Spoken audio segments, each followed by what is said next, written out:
Muito bem, pessoal, sejam todos bem-vindos a mais uma aula, mais um encontro que a gente tem. Hoje, num modo diferente, eu estou tentando ficar um pouco mais profissional, um pouco melhor visualmente para vocês, então eu mudei um pouco aqui o meu formato de gravação.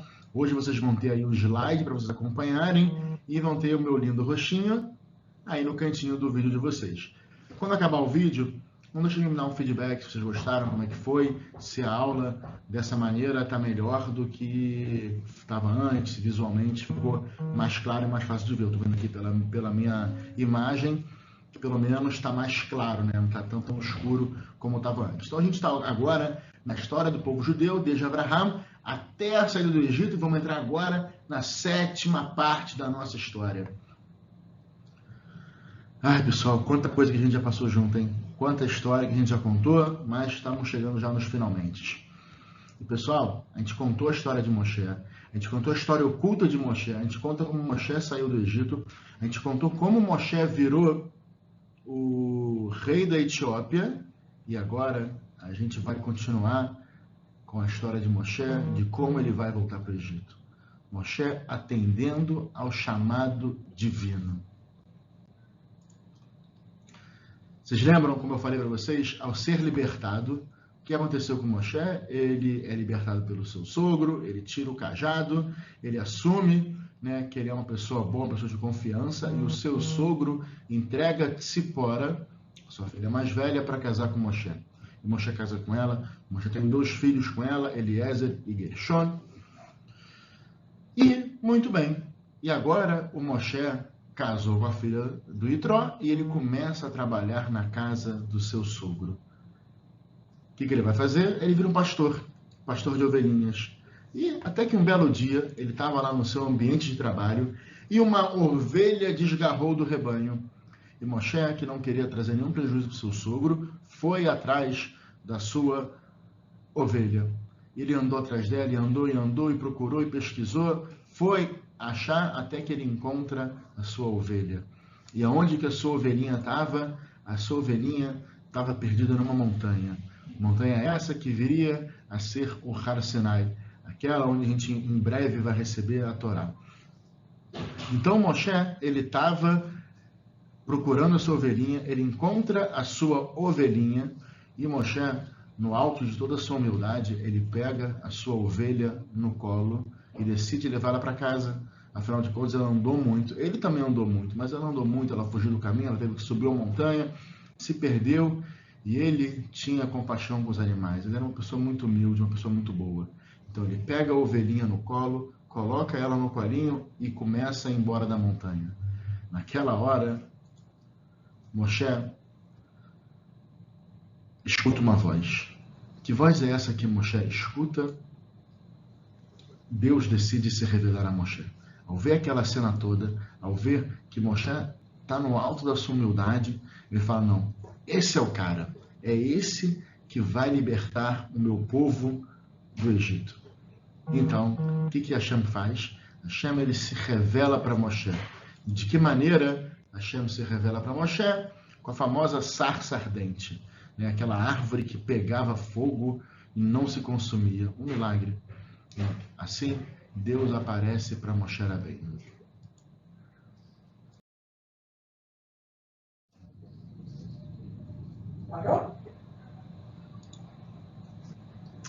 Então Deus fala, Moshe, claro, a voz não é assim, tá, gente? Eu não sei fazer a voz de Deus, me desculpa, eu nunca vi a voz de Deus, mas para mim ela parece mais ou menos assim. Então Deus fala, Moshe, ele... O que Moshe vai falar para Deus?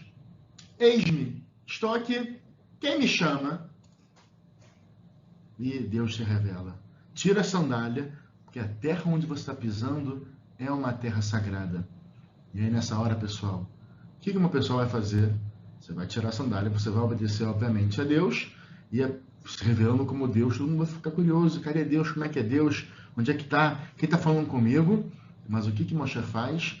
Moshe, no alto da sua humildade e respeito a Hashem, respeito a Kadosh Baruch Hu, respeito a Deus, ele cobre o seu rosto e se abaixa a sua face. Por quê? Porque ele não queria ver a revelação divina, ele não queria ver Deus. Ah, mas por que ele não queria ver Deus? Será que ele estava com vergonha, alguma coisa errada que ele fez? Não. Ele sabia da grandeza de Hashem, ele não queria, ele não se achava digno o suficiente para estar naquela cena. Então, ele preferiu se cobrir. E Moshe ele foi muito respeitado e conceituado com Hashem por causa disso. Ele vê Hashem ali, vê a sarça quando falando com ele, e ele simplesmente se cobre.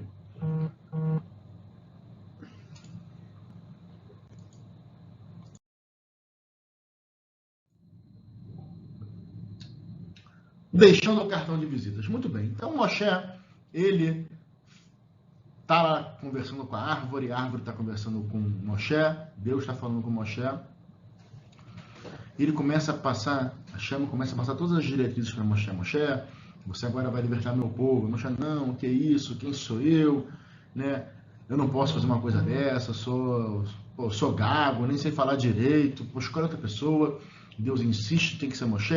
Moshe fala, não, então bota o meu irmão Aaron mais velho. Não, é você. Se você quiser, você leva Aaron com você e ele vai ser o seu porta-voz. Mas você é o Redentor, você é o cara que eu escolhi. E Moshe, ele aceita a tarefa de Deus e, obviamente, ele pergunta para Deus, olha só, mas como é que eu vou chegar lá, como é que o faraó vai aceitar, né? Vou simplesmente chegar chegando, vou bater na porta lá, toque, toque, toque, faraó, assim, quem é? Não, então, eu sou o Moisés aqui, eu vim libertar o povo judeu. Desculpa, mas quem é você? Não, Moisés, pô. Moisésinho, Zezinho, pô, morei aí no palácio. Tá, e daí? Quem disse que eu vou deixar sair com você? Não, então, Deus mandou, mas que Deus? Eu sou Deus, tem outros deuses aqui. Não tem nada disso. Então, como é que Moshe ele ia convencer o faraó? Então, a gente vem agora deixando o cartão de visitas. Como é que Moshe deixa o seu cartão de visitas? Moshe, ele vai com Aaron na presença do faraó e pede para o faraó, liberte meu povo. Let my people go. This is just retarded. Come on, man, let it go. You'll feel better. Let my people go. Oh, press so hard they could not stand. Let my people go. What about Moses?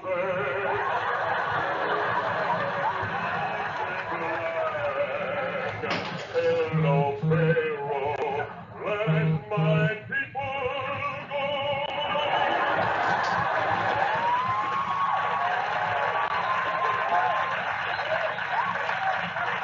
Have your head set up. Come join the Jubilee.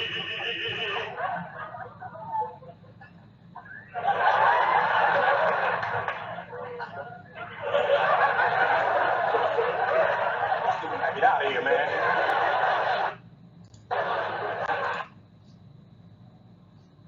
Muito bem.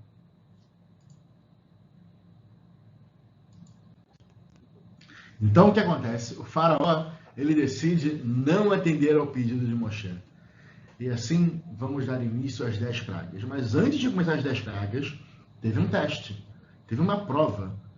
Qual foi o cartão de visitas que Moshe e Aaron deixam para o faraó? Aaron, ele pega o seu cajado, ele joga o seu cajado no chão.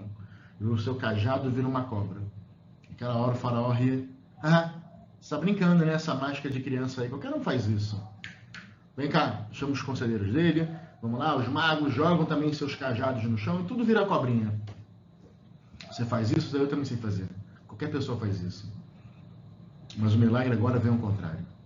Então, o que Aaron faz? Aaron vai, ele pega a cauda da cobra, a cobra fica cajado de novo, fica tudo duro, e o cajado de Aaron come as cobras, que eram os cajados dos magos e feiticeiros. Pessoal, virar uma cobra já é um milagre. A cobra comer outras cobras, beleza, também já é um milagre, né? Agora, o cajado comer cobra, isso já é um milagre muito grande.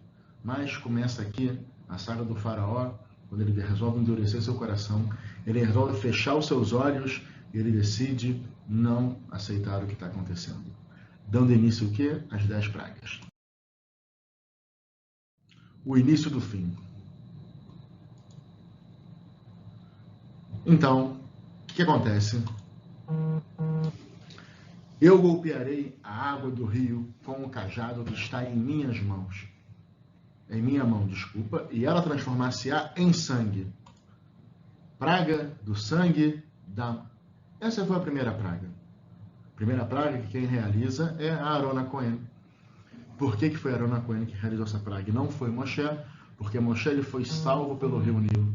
Então, de novo, Moshe no alto da sua gratidão e humildade, até com a natureza, né, não deixa de ser uma gratidão a Hashem, ele fala, eu não posso castigar o rio Nilo me salvou, não é justo eu fazer isso com o rio Nilo, então o seu irmão Aaron é que faz a praga, a primeira praga, a praga do sangue.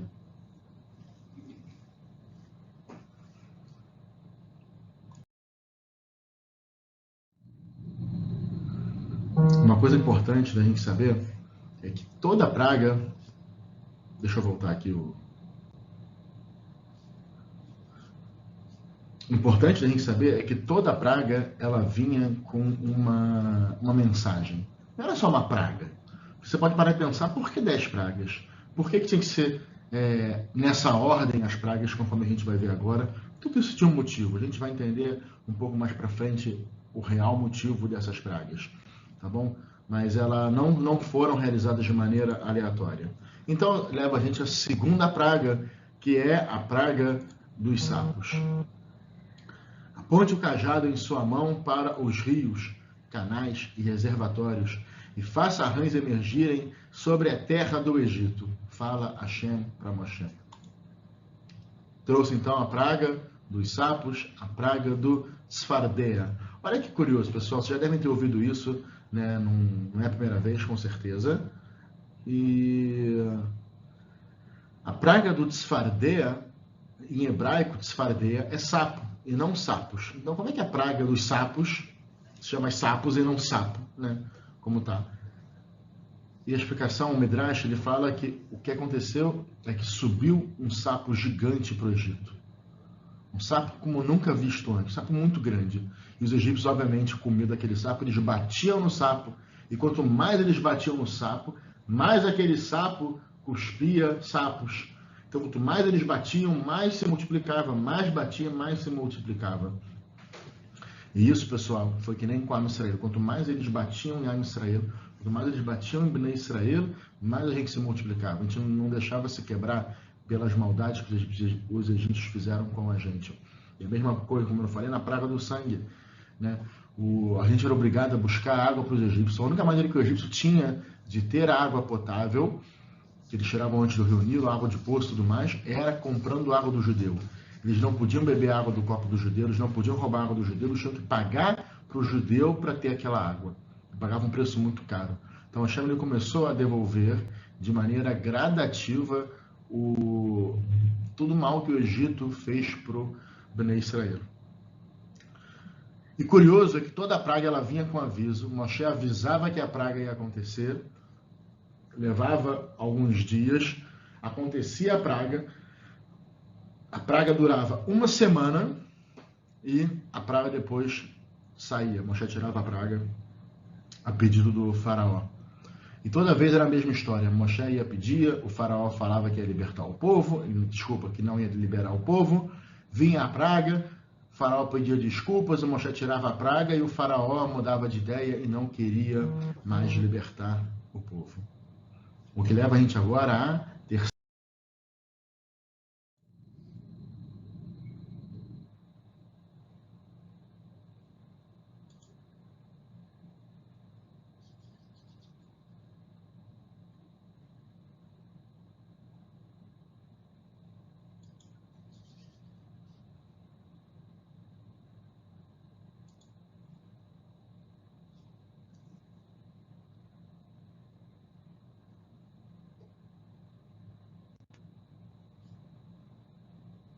Muito bem, leva a gente à terceira praga.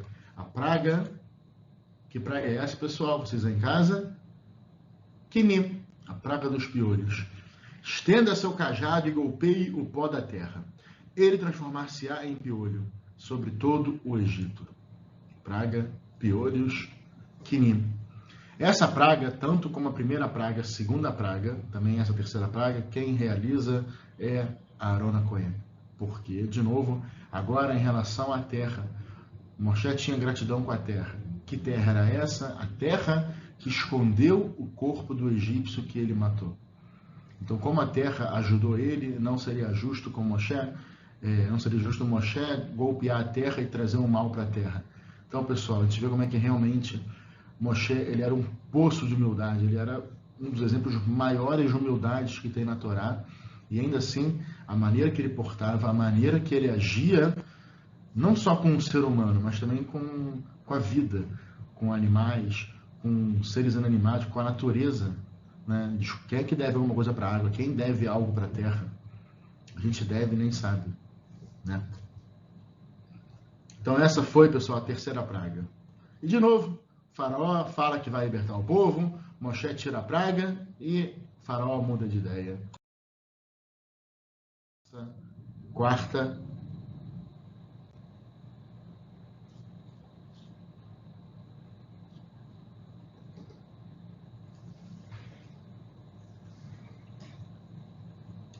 Dá início, pessoal, a nossa quarta praga.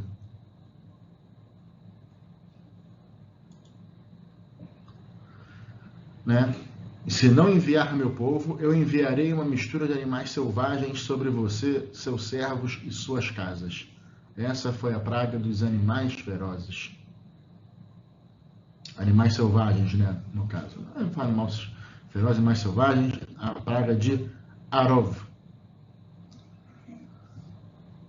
O que aconteceu agora? Agora, a praga que vai recair sobre o Egito são os animais ferozes. Então veio cobras, vieram escorpiões, né, serpentes, e começaram a infestar o Egito. Eles se escondiam em lugares, né, o sapato não era sapato fechado como a gente tem hoje em dia, mas escondia embaixo da cama, se escondia dentro de pote, de maneira que a pessoa, né, andava e o animal picava, mordia, então você botava a mão em algum lugar, o animal vinha também mordia. Então essa foi a praga e começou a morrer gente a partir de agora.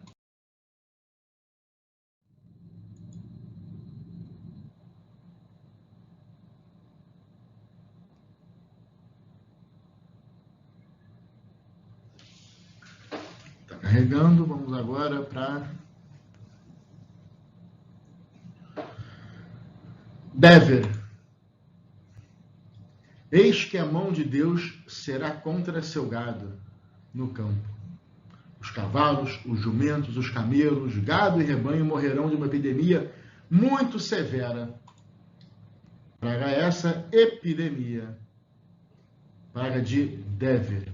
Então agora, já que a gente tira a praga do Arov, Faraó de novo pede desculpa, fala que vai libertar, não liberta ninguém, sai de cena os animais ferozes, animais selvagens, e entra agora a epidemia. Então, começa a morte nos campos.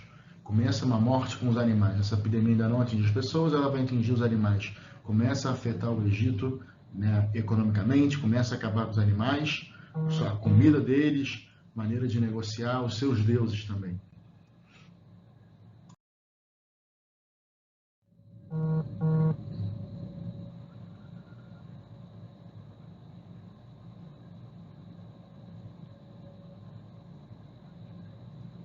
Está carregando. Sexta praga. Tomem para si punhados cheios de fuligem da fornalha, e Moshe deverá atirá-la aos céus diante dos olhos do faraó, que causará úlceras eruptivas em bolhas sobre homem ou animal. Então agora Moshe, ele pega fuligem da fornalha, ele atira aos céus. Imagina, pessoal, uma fuligem, né? Tamanho de uma mão, você pega e você joga, e agora essa fuligem recai sobre todo o Egito.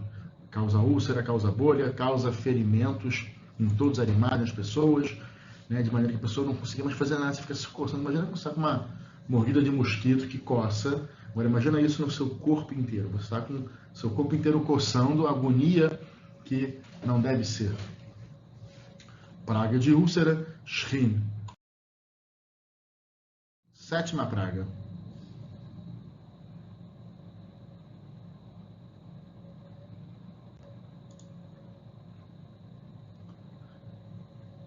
Que praga é essa, pessoal? Praga do Barad.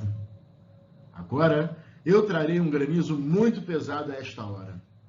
Amanhã. Nunca houve antes no Egito como este, desde o dia em que ele foi fundado até agora. Praga do granizo de Barad. Mas, pessoal, não era um granizo qualquer. Cair granizo no Egito já seria um milagre. Né? Mas não era um granizo qualquer. Era um granizo com fogo. Era gelo e fogo que caía dos céus. Então, pessoal, olha só. A gente veio agora até a 7ª praga. Todas as pragas, as 6 primeiras pragas que Hashem manda, dam, sangue, desfardeia, sapos, quinim, piolhos, arovos, animais selvagens, dever, que é a morte dos animais, e shrin, que é a fuligem. Todas essas pragas, pessoal, fuligem não, desculpa, é a praga da úlcera, né, eruptiva. Todas essas pragas, de uma certa maneira, cientificamente, a gente pode comprovar, pode fazer acontecer. O faraó, ou qualquer pessoa no futuro, como hoje em dia, você pode falar assim, tá bom, o rio virou sangue, eu sei o que foi, os animais morreram, acabou, sujou, aconteceu alguma coisa, alguma alga que ficou, que a gente teve agora aqui no rio, não ficou vermelho, mas a água ficou com gosto de terra, outras realmente com cor de terra, então alguma alga lá que fez a água ficar vermelha. Então isso pode ter acontecido. A praga dos sapos, migrou sapo, aconteceu, deu ruim em algum lugar aí da África, que o sapo veio subindo e veio parar no Egito. A praga do piolho é a mesma coisa, veio algum animal aí, veio uma infestação de piolho e tomou conta. Animais selvagens, cobra, escorpião, a mesma coisa. Subiu, surgiu, apareceu e está tomando conta do Egito. Mortes de animais, tá bom, a consequência, então veio agora, tanta praga, tanta desgraça, agora os animais vão começar a morrer, porque deu ruim em muita coisa, né? De repente, esses animais peçonhentos também estão picando os animais e acabou que trouxe a morte deles. E a mesma coisa com úlcera, né? Com essas úlceras eruptivas, essas bolhas que tinham, essa coceira, essa sarna, né? Vamos dizer, que o povo teve. Ah, tá bom, uma pandemia aí, ó, uma crise, acabou, tá tomando conta do mundo, olha o coronavírus. Mas, pessoal, a praga do gelo e do fogo, Hashem, ele fala de um jeito diferente. Olha só, nunca houve antes no Egito como este, desde o dia que ele foi fundado até agora.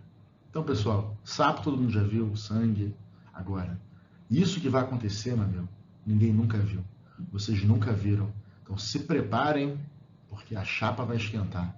Agora, a cobra vai fumar, meu irmão. O bicho vai pegar. É isso. É isso que a Hashem está mostrando. Que agora acabou, não tem mais volta. Não que antes tivesse volta, mas agora, meu amigo, acabou. Um detalhe importante que a gente passou sem falar, em todas as pragas, o faraó endurece seu coração. Está na Torá, tá? O faraó endureceu seu coração, o faraó fortaleceu seu coração e pesou o coração do faraó, tudo mais. Mas a partir de agora, a Torá fala, não, eu estou endurecendo o coração do faraó. Deus fala, eu vou endurecer o coração do faraó e ele não vai deixar o povo sair daqui em diante. E aí, pessoal, vem a pergunta, cadê o livre-arbítrio? Como é que Deus endurece o coração do faraó a ponto de não deixar mais Bnei Israel sair? Então, agora o faraó já não tem mais opção. Ele não tem mais escolha de vida. Tudo que ele vai fazer agora é culpa de Deus. E, pessoal, uma explicação muito bonita que eu ouvi do Rabino, meu grande Rabino, Rav Benjamin. Beijão, Rabino. Tamo junto, é nóis. Grande explicação que eu ouvi dele, que na verdade o que acontece é que o faraó, não é que ele tem o seu livre-arbítrio retirado quando Hashem endurece o seu coração. Na verdade é o inverso. O que Hashem faz é devolver o livre-arbítrio do faraó. Aí você ainda vai perguntar, como assim? Como pode isso? É muito simples. Diante de tantos milagres, tanta coisa divina, ele não tinha como negar a Deus. Então, a partir do momento que você vê todos os milagres que Deus faz, toda a grandeza divina, você não consegue mais negar a Deus. Você já não tem mais o livre-arbítrio de escolher. Eu já vi que agora Deus existe. Pessoal, se vocês colocarem a mão no fogo, vocês vão descobrir que queimou. Então, acabou, o fogo queima, ponto final, já sei. Não, mas eu achava que não queimava. Tudo bem, eu já botei a mão, agora o fogo queima, já estou vendo que ele queima. E aí isso é Deus com os milagres. Eu já vi agora que é Deus, o que eu vou fazer? Agora eu vou falar que Deus não existe? Que Deus não faz milagre? Então o que Deus faz? Deus devolve o farol para o status quo. Fala, não, olha só, não é assim. Calma. Você não queria antes, então você vai continuar sem querer. Se você não queria, que você não acreditava, não é porque você está me vendo agora que você vai acreditar. Você vai continuar, porque agora a gente vai dar um fim nessa história. E como é que vai ser o fim dessa história? Vocês vão acompanhar aqui comigo. Então agora leva a gente para a nossa sétima praga, que vem a ser a praga de... Calma que está abrindo o slide.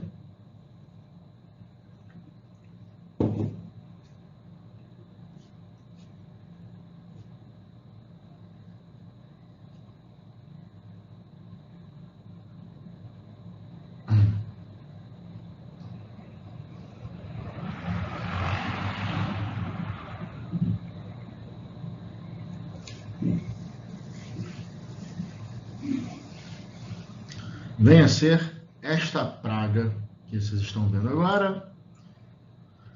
Eu trarei amanhã os gafanhotos em sua fronteira, e eles cobrirão toda a terra, e ninguém poderá ver a terra. Eles comerão tudo o que restou do granizo.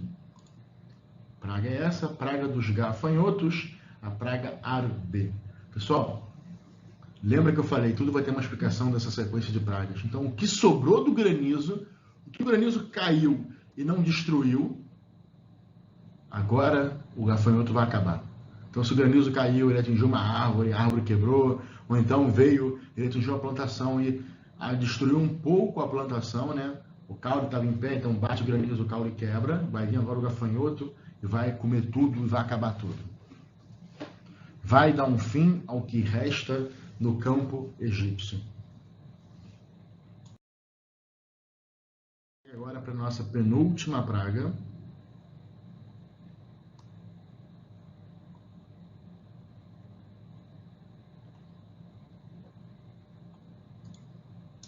Que é Rocher, escuridão. Estenda a sua mão em direção ao céu e haverá escuridão sobre a terra do Egito. Praga, escuridão, Rocher. Moshe levanta as mãos, vem uma escuridão e toma conta do Egito. Só que, pessoal, não é uma escuridão qualquer. Era uma escuridão palpável. Estava tão escuro, era uma escuridão tão densa que as pessoas, os egípcios, não conseguiam se mexer. Quem estava na cama ficou preso na cama, quem estava em pé ficou preso em pé durante 3 dias, as piores dias da praga. De maneira que eles só conseguiram sobreviver porque os Yehudim, na sua bondade, alimentavam os egípcios e ajudavam eles no lugar que eles estavam, que eles não conseguiam. Porque é uma escuridão qualquer, pessoal, se acaba a luz, nosso olho demora um pouquinho para se acostumar, depois ele se acostuma com a escuridão. Você vai ver que tem a lua, as estrelas, até mesmo o eclipse, não importa. Você não fica cego. Não, mas os egípcios não conseguiam enxergar. Não enxergava porque a escuridão veio densa, veio pesada. Eles não conseguiam se mexer. De novo, uma coisa como o povo nunca viu igual e nunca verá. Por último, mas não menos importante, a gente entra agora na 10ª praga.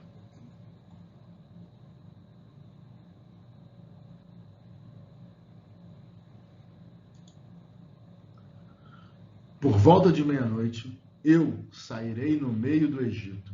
Morrerá todo o primogênito na terra do Egito. Desde o primogênito do faraó, sentado no trono, até o primogênito da escrava e do animal, e assim por diante. Mortos primogênitos, pessoal, Makata Bechorot. É curioso, porque depois da nona praga, depois da praga da escuridão, o faraó chama Moshe no seu palácio de novo, obviamente. Ele dá o recado para Moshe, fala que pede para tirar, fala que não vai libertar o povo, e ele tem um detalhe. Ele fala para Moshe, eu não quero mais ver tua cara aqui. O que Moshe responde para ele? Fica tranquilo, amigo. Você não vai mais ver minha cara aqui, não. O que está para vir agora vai fechar com chave de ouro. E Hashem fala para Moshe, olha só, vamos mandar essa praga, a praga da morte dos primogênitos. E essa vai ser uma praga tão forte, mas tão forte, que o faraó não vai deixar você sair. O faraó vai te expulsar. Vai falar, sai, porque aqui você não fica mais. Eu não quero mais você. Meu irmão, tu é tão ruim, tu é carne de pescoço, tu é osso duro de roer, eu não quero mais você aqui. Vai embora, chega. É isso que o faraó vai falar para Moshe. Então, quando o faraó fala para Moshe, eu não quero mais te ver aqui, então Moshe fala, fica tranquilo que tu não vai mais me ver aqui. Mas ele já dá o recado. Por volta de meia-noite, eu sairei no meio do Egito. Eu quem? Deus. A gente lê na Haggadah de Pessah, que está chegando, hoje vai ter passado, dependendo de quando é que essa aula for liberada.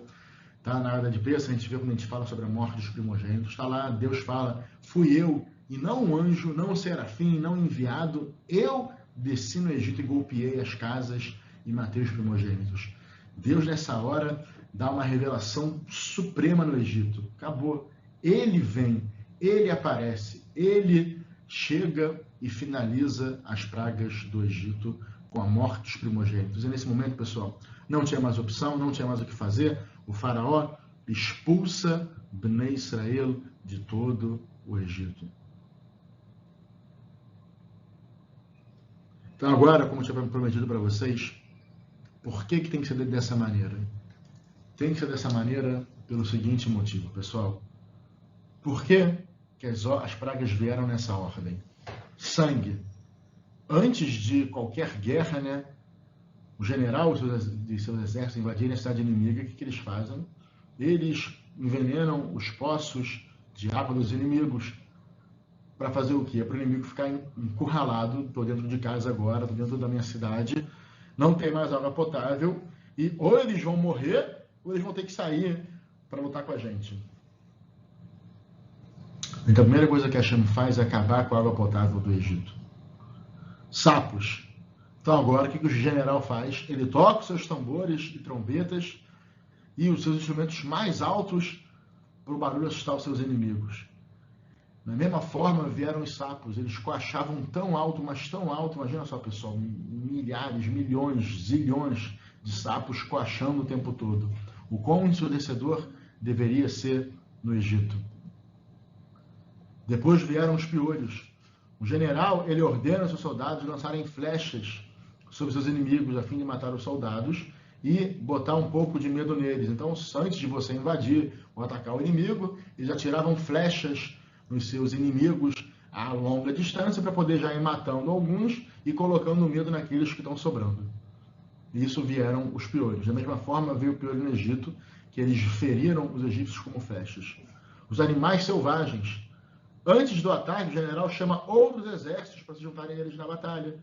O general que é esperto, ele faz aliança com um, faz aliança com o outro e vai invadindo em conjunto, né, para não lutar sozinho. Então, Hashem ele chama os animais selvagens para se reunirem e lutar com os egípcios. Morte dos animais. Antes da batalha, o general envia mensageiros especiais para descobrir outras maneiras de destruir os inimigos.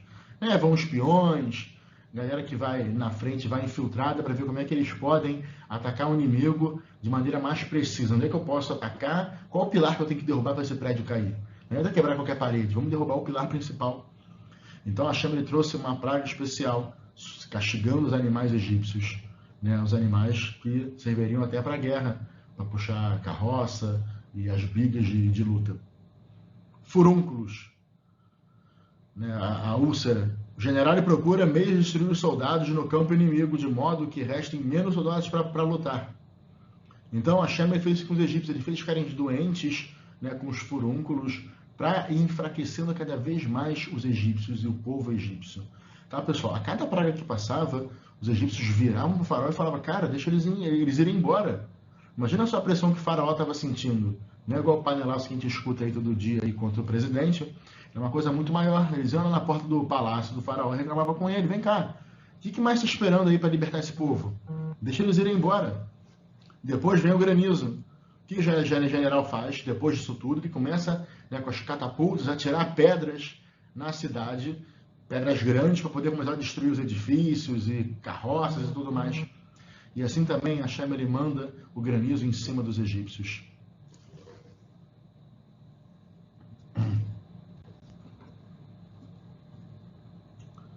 Gafanhoto. Finalmente o general e seus exércitos entram na cidade inimiga e destroem tudo que sobrou. Assim foi os gafanhotos. Eles vieram para comer e destruir tudo aquilo que tinha sobrado no Egito. Meu amigo, o que sobrou no campo, acabou. Acabou com o gafanhoto, veio e lambeu tudo. Escuridão. Então, o que você faz agora? Já ataquei, já derrubei. Quem sobrou, você prende. Então, o general, ele prende os inimigos na prisão. E a escuridão era tão profunda que ela aprisionou os egípcios. Eles não conseguiam se mexer. Eles estavam agora presos. E a morte do primogênito, o general mata os líderes dos inimigos na frente de todo mundo para amedrontar aqueles que sobraram e mostrar quem é que manda. É óbvio que se você pudesse prender o general inimigo ou o rei inimigo, você ia deixar isso para executar ele em praça pública, vai enforcar, vai decapitar, você não ia matar ele no meio da luta. Se você pudesse prender, você ia prender para mostrar de exemplo servir para todo o povo, para todo o resto que sobrou, né? Então, similarmente, Hashem, ele matou todos os primogênitos egípcios porque eles eram os líderes e os sacerdotes egípcios. Então, pessoal, as pragas vieram nessa ordem por um motivo muito claro e muito específico. E também, para a gente poder fechar nossa aula, ela veio do menor para o maior. Você pode se perguntar, pô, peraí, Deus podia resolver a parada toda mandando logo a morte dos primogênitos, o faraó vai ficar boladão porque morreu o seu filho, e vai morrer também o filho dos egípcios, os egípcios vão fazer pressão, e o faraó vai libertar o povo. Por que não foi dessa maneira? Porque, como eu falei, Hashem, ele quis devolver para os egípcios todo o mal que eles fizeram. E também, para depois, o próprio faraó não falar, mas por que você não me deu uma chance antes? Por que você não deixou eu libertar o povo antes? Eu ia deixar o povo sair. E, pessoal, essa é a desculpa que a gente dá.